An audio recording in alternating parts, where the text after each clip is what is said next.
Guibert, est-ce que tu penses qu'il y a de la place pour le concept de valeur au sein du monde professionnel, donc au sein de l'entreprise? Moi, je te dirais même, je suis plus radical, il n'y a de la place que pour ça. Je ne suis pas un activiste et pourtant je milite très fort auprès des entreprises pour leur expliquer que la vraie raison d'être d'une entreprise, ce n'est pas la maximisation du profit. Ça, c'est la conséquence indispensable, le profit, de ce qu'on fait. On a besoin d'être profitable pour payer les salaires, la recherche et développement et autres. Mais la vraie raison d'être d'une entreprise, de mon point de vue, c'est la création de valeurs partagées. Pourquoi? Parce que de mon point de vue, une entreprise, c'est une aventure humaine fantastique, mais c'est aussi un organisme vivant qui interagit avec toute une série d'éléments, ce qu'on appelle des parties prenantes. En anglais, on appelle ça stakeholders. Et en tant qu'organisme vivant, si tu veux être pérenne, durer dans le temps, pouvoir te développer intelligemment, il faut que tu sois en équilibre avec l'ensemble des parties prenantes. Et être en équilibre avec l'ensemble des parties prenantes, ça veut dire créer de la valeur pour chacun. D'où le propos, mais je veux dire aujourd'hui ce n'est plus très novateur, c'est enseigné dans les grandes business schools. Effectivement, la vraie raison d'être d'une entreprise, c'est la création de valeurs partagées. C'est définir un but noble, comprendre pourquoi elle existe, qu'est-ce qui manquerait finalement à la société civile si Coalo Books n'était pas là, quel est le plus que vous apportez. Et puis derrière, c'est de bien intégrer quelles sont les parties prenantes, les principaux stakeholders avec lesquels vous devez interagir et toujours avoir à l'esprit, est-ce que je crée ou je détruis de la valeur pour chacun d'entre eux? Quand tu cherches un équilibre permanent là-dessus, les études le montrent, tu es beaucoup plus pérenne et beaucoup plus rentable sur le moyen et le long terme. Donc en fait, les valeurs sont compatibles et même nécessaires par rapport au facteur de rentabilité.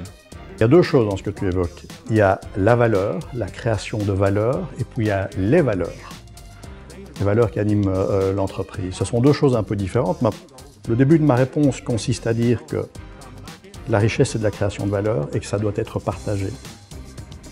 Après, il faut voir comment est-ce qu'on mesure et comment on définit la valeur qu'on crée. J'y reviendrai peut-être tout à l'heure.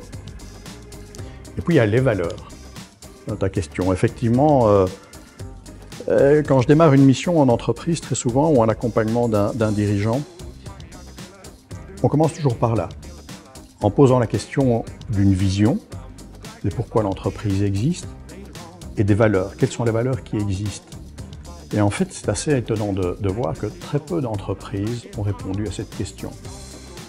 Beaucoup ont développé ce qu'on appelle un mission statement, et très souvent, ils veulent être la référence dans leur industrie, le plus grand du monde ou le plus rentable.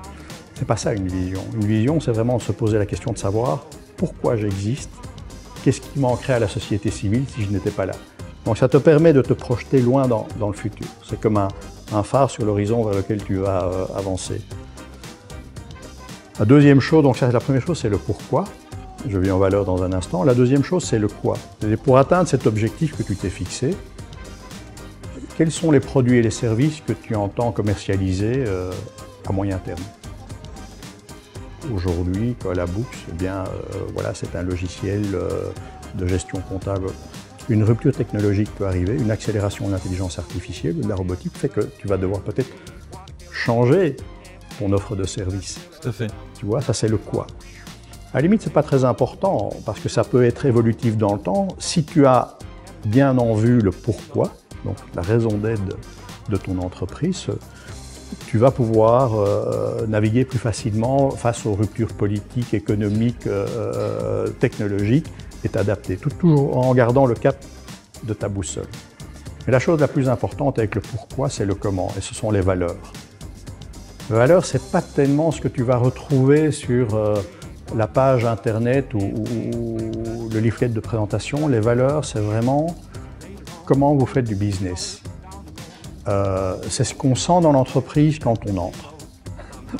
Quand le premier contact avec, s'il y a une personne à l'accueil, la poignée de main qu'on a, le contact téléphonique, ce sont les intangibles, je dis, qui font la spécificité de Coalo Books, qui font que cette société, même si elle a des concurrents, peut-être sur ce domaine-là, elle est spécifique sur sa façon d'être et sa façon de faire. C'est le comment. Et ça, c'est extrêmement important. C'est pour moi l'ADN de l'entreprise qui doit être à la fois certifié, conceptualisé, exprimé, mais surtout décliné quelque part dans tous les processus de l'entreprise. Alors, l'entrepreneur, en fait, en tant que personne, a ses propres valeurs personnelles. Est-ce que tu penses qu'il est vraiment possible de vivre en accord avec ses valeurs personnelles dans le monde de l'entrepreneuriat? Je pense que ce n'est pas toujours simple, mais c'est hautement recommandable. C'est à, je dirais, ton compas intérieur, et c'est ce qui fait que tu es authentique. Okay. Et je sais également, à la génération précédente, en tout cas ceux qui ont plus de 35 ou 40 ans, beaucoup ont connu d'énormes malaises dans les entreprises. Pourquoi? Parce qu'il y avait une dichotomie, une déchirure profonde pour ces gens entre les valeurs personnelles, celles qu'ils veulent enseigner à leurs enfants, et les valeurs que le modèle économique leur imposait de vivre. Donc si tu as la chance d'être entrepreneur, de lancer ton propre business,